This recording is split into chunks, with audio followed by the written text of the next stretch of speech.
Well, President Trump lashing out at the leaders of Iran as evil and sick, effectively ripping up a temporary ceasefire and putting the potential for new strikes back on the table. They hit a couple of ships, and so we hit them much harder. When they hit, we hit 10 times harder. You know, we hit much harder than they do.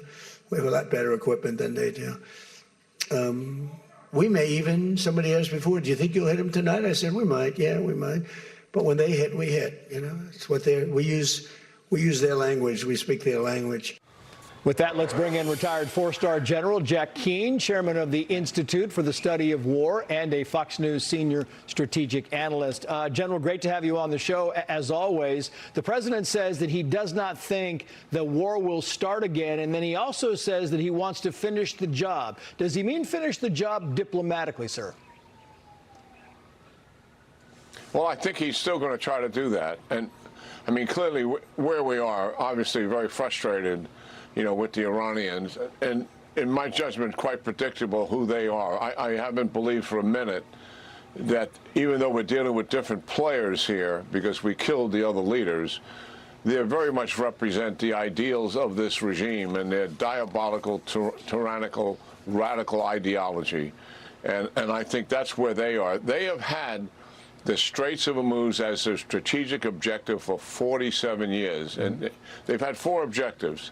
One, dominate and control the Middle East. Two, control the distribution of oil out of the Persian Gulf. Three, destroy Israel. Four, drive the United States out of the region. They have been in control somewhat of the Straits of Hormuz since March the 2nd, when they shut it down. So 4 months. They have, in their minds, been in control, and they're not going to give this up without a fight, in my view. Economic pressure and diplomatic pressure will certainly be applied here, and I think they're going to stick to this and not back down. And it will likely lead to an acceleration of military operations to bend them to our will. I think that is the path we're on. The president's going to continue to negotiate. He has said that. He's obviously frustrated. We heard the rich language to describe that frustration. And we'll see what happens here. Economic pressure back on. We've slapped sanctions back on them. I don't think we necessarily should have taken them off at all until we have seen much more in terms of a change in their behavior. We haven't seen much change in behavior here whatsoever. So that's the path we're on. I think specifically what will happen is Admiral Cooper will continue to move ships down in the southern route off the coast of Oman. We were up to 40 or 50 ships before the attack began. We'll likely get back to there unless the Iranians interfere again.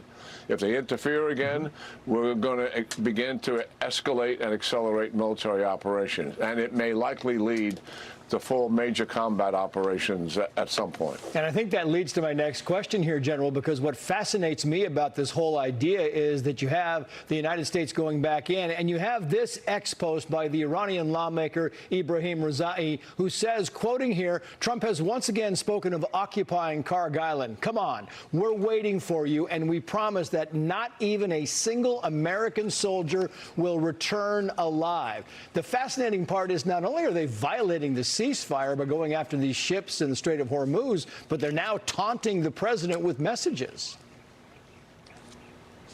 Well, they've been doing that right from the outset. I mean, these guys are full of bluster, and that's been their pattern for almost 5 decades now. And they certainly talk a good game, but they don't execute anywhere near what they talk. But the reality is that, yes, this path we're on, we could also, the president has a couple of other options. He can return to the naval blockade and shut down what they're trying to do in terms of getting through the Straits of Hormuz. We'll see what the pattern is here. I think a lot of it is going to have to depend on where the Iranians are. Are they still going to try to interfere with what Admiral Cooper and CENTCOM is doing and passing ships through the Straits? Remember, in the MOU, what was the one thing that there was an agreement on in the MOU was the Straits of Hormuz. They would open it up, their part, and we would remove the naval blockade. What did we do? We removed the naval blockade. That was part of the deal. We gave our word. The president signed. We executed. And what have they done? Well, we've seen what they've done. They haven't given up control. That's the reality of it. That's the path we're on here. So the president has options here, more economic options. He has certainly more military options.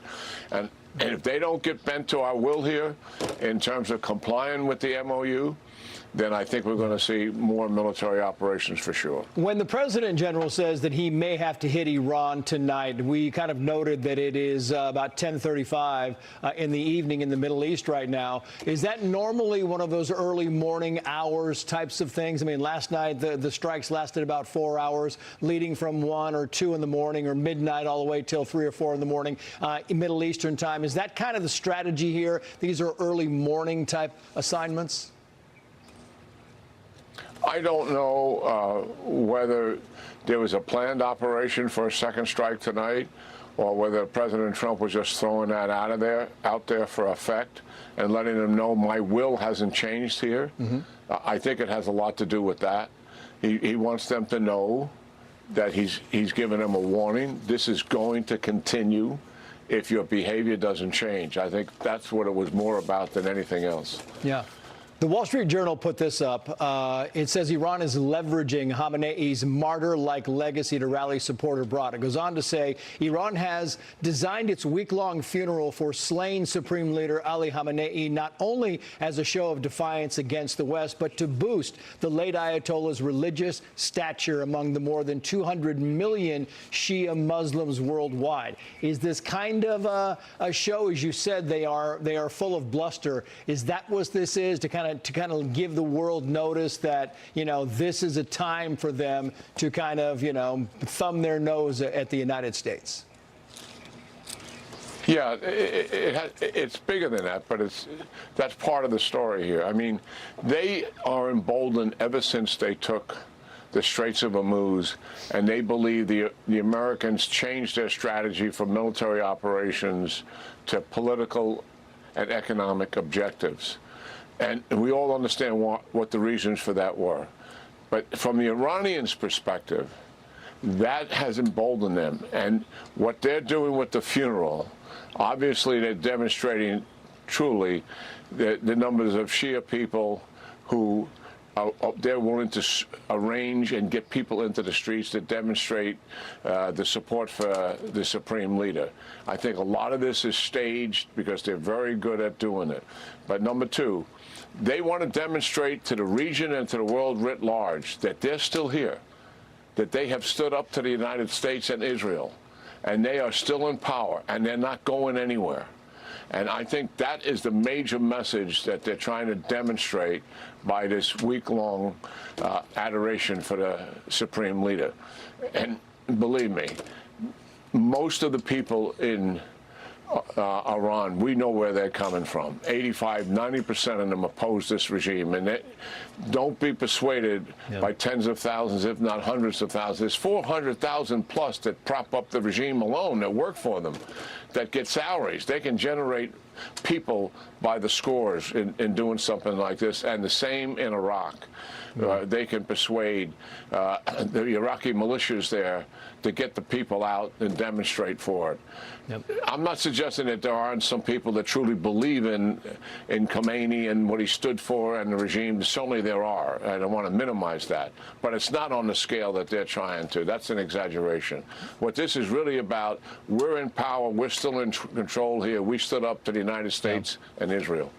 General Jack Keane, great insight as always, sir. Great to have you on the show. Thank you.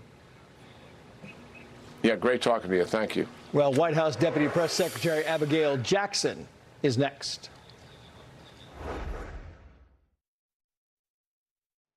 Be sure to like and subscribe for all the Fox News latest on YouTube, and catch full shows streaming now on Fox One.